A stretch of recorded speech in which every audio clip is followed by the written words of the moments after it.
अब हम पढ़ेंगे सेकंड फेज ऑफ टीचिंग, जिसको हम कहते हैं interactive phase of teaching. Interactive का मतलब होता है interaction between teacher and student.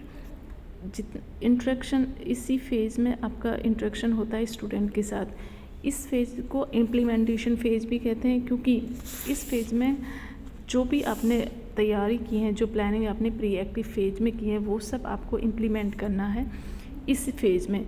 ये रियल टीचिंग का फेज होता है। इसमें टीचर होता है, वो टीच करता है। जो भी उसका कंटेंट मटेरियल है, जो इन्फॉर्मेशन या जो नॉलेज या जो एक्सपीरियंस बच्चों को देना होता है, वो सब इसमें वो देता है। तो ये जो फेज होता है वो रियल टीचिंग फेज होता है। इसमें डिपेंड करता है कि आपका जितना अच्छा आपका इंटरेक्शन होगा स्टूडेंट के साथ, उतनी ही सक्सेसफुल आपकी टीचिंग रहेगी। तो ये जो फेज है, इसमें 3 एक्टिविटीज़ हैं जो की जाती हैं बाय द टीचर के द्वारा। जो फर्स्ट है आपका परसीव या परसेप्शन, फिर डायग्नोसिस एंड रिएक्शन प्रोसेस। ये 3 एक्टिविटीज़ हैं जो होती हैं।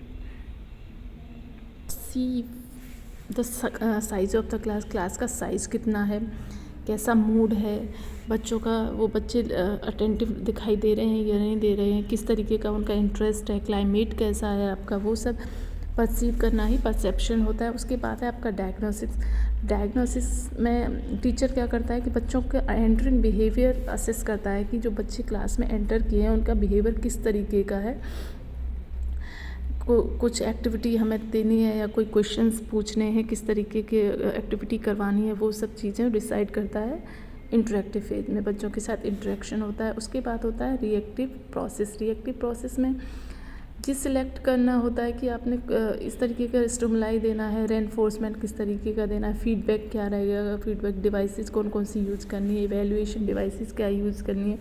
ये सारी चीज़ें इस रिएक्शन प्रोसेस में आती हैं कि पढ़ाने के बाद बच्चों का क्या रिएक्शन रहता है, क्या फीडबैक रहता है, टीचर का क्या फीडबैक रहता है, किस तरीके से बच्चों की स्टिमुलाई क्या देना है, प्रॉपर स्टिमुलेशन देना है, प्रॉपर रेनफोर्समेंट कैसे बच्चों को रेनफोर्समेंट देना है, वो सब चीज़ें इस वाले फेज में या इसमें एक्टिविटी में करवाई जाती है, जो इंटरेक्टिव फेज में ही आती हैं।